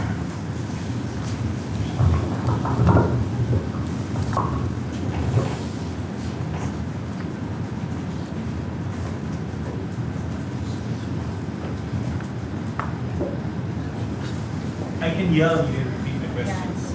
Great, go for it. Okay. Oh, so first you said that we live in a world where spy agencies don't necessarily follow the rules, the law. But shouldn't the algorithm, the encryption, be the only law that we trust as users? This is one question. The other one is, have you ever been investigated or threatened? Obviously, you tell them you don't know, you can't give them the information, but were you a subject of an investigation to expose people who did allegedly bad things through Tor? Most of the subpoenas go to the relay operators. I've had people ask me, but then I explain how Tor works and no actual formal stuff shows up. What was your first question? You said that some spy agencies don't follow the rules. Yeah, we don't know how to build a tool that protects you against an unbounded adversary like that. Nobody knows how to do it. In encryption, you're supposed to know. Like if you have encryption and nobody knows the private key. Yep. Yep. So encryption is a good building block. Nobody knows how to put that together into a privacy network that provides network metadata security. So it cannot be just a technical question. It has to be a social fix also, where we as a society decide that our intelligence agencies should not be able to do the things that they're trying to do. Okay, so let's gather just two more short questions and you can answer them simultaneously. You stated that, and well known, that some bad guys use Tor, and you can deny it. Should I, as a good person, cover up on them by using Tor? When I'm using Tor, that's helping them because that makes the average Tor user the average internet user. If I want to use Tor, the average Tor user would be the terrorist. I've got an answer to that, but let's Okay, take the second one. just final question, anyone? It's a bit technical question about Tor. I may be around for the whole reception, so don't worry too much. Okay, so you can answer that and then we can wrap up. Okay, so the simple version is the bad guys have more options than the good guys. So yes, indeed, if you're using Tor, you will be helping some bad guy blend in because there are millions of users and some of them are bad people. But you'll also be helping the good people. So we were talking earlier of if you don't have anything to hide or something like that. But if you don't want to help anybody who has something to hide, there's a layer out of a lot of people use Tor, not because they themselves are worried about metadata security, though many of them are, especially because you never know what the future will bring. Maybe now the NSA isn't doing something crazy with their data set, but in 2 years, we're all going to be surprised to learn what they are doing today. So simple data hygiene is a good reason to use Tor, but also helping out the activists around the world is a great reason to use Tor. And you're right that you're helping both of them. The question is, which one are you helping more? Are you helping the good people who have no other options because Tor is the best option they have? or are you helping the bad people who could use other things and they're doing fine anyway? Because even if you break their anonymity through Tor, you find out that they're in Malaysia and you can't get to them. So it's a balance, but it's not an equal balance. It's an unequal balance. Why should they give them the lie? Why should you? Why should they? Why? I cannot hear them. Okay, I think we can continue this over the reception. So let's all thank our panelists. A final note. First of all, the best thing about this conference is it actually ended on time, which is amazing. I will not take the time because we're all tired and it has been 2 long days to thank everyone. So I would generally thank both centers for organizing this amazing event. I would like to thank our international speakers, moderators, commentators, both local and international, and all of you coming here asking those wonderful questions. Thank you all, and you are most welcome to join our reception right now. Thank you.